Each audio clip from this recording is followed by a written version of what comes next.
Hi, little Vikings. I'm here with my dog Lila to read The Universe Ate My Homework by David Seltzer.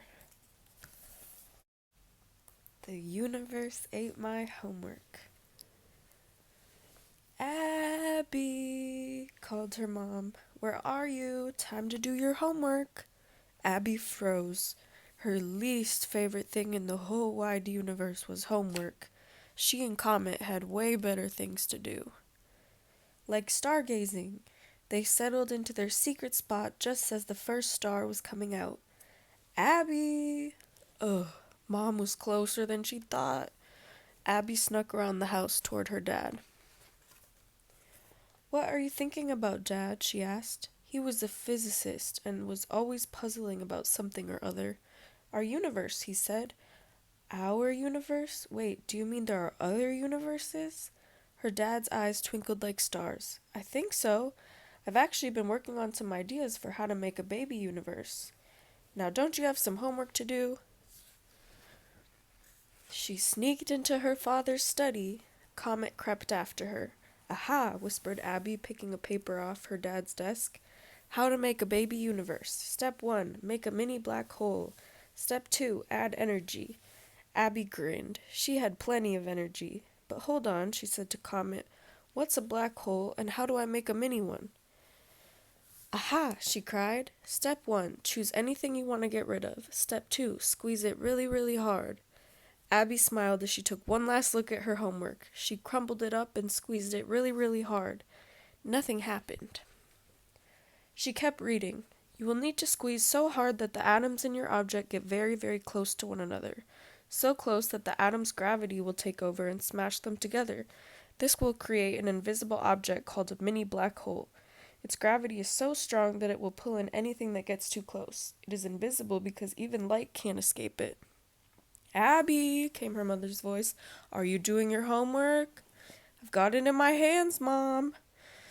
Abby squeezed with all her might, even harder than she squeezed her mom's hand during thunderstorms. Pop! Her homework had become a black hole. Abby peered in awe at the empty space where her homework had just been. Bzzz! Went a nearby fly. Whoop! Went the black hole, sucking the fly in. Comet nosed forward to investigate. His ears began to stretch. It was the black hole's gravity. He yelped as Abby yanked him back by his tail.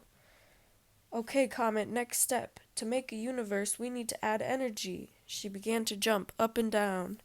Comet wagged his tail furiously. Suddenly, Abby could see something new forming. It was no longer pulling things into it. The black hole had turned into a baby universe. At first, Abby's universe was just a little bubbling broth of energy. Keep wagging, Comet, she cried, turning cartwheels.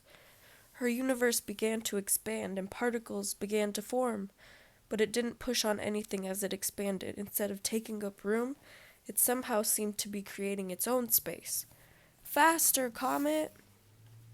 As her universe grew, the particles clumped together and made bigger clouds of gas. The clouds began to sparkle with explosions. Stars were being born. Abby, did you finish your homework? She froze. It was her dad's voice outside the door. Kind of, she replied. Her father gazed in wonder. You made this? Abby smiled proudly. Yup, and I was thinking about living in it for a while. No homework in there, right? Probably not, said her dad. The only problem is once you're in there, I don't know of any way out. Abby looked at her dad. Then she looked at the baby universe.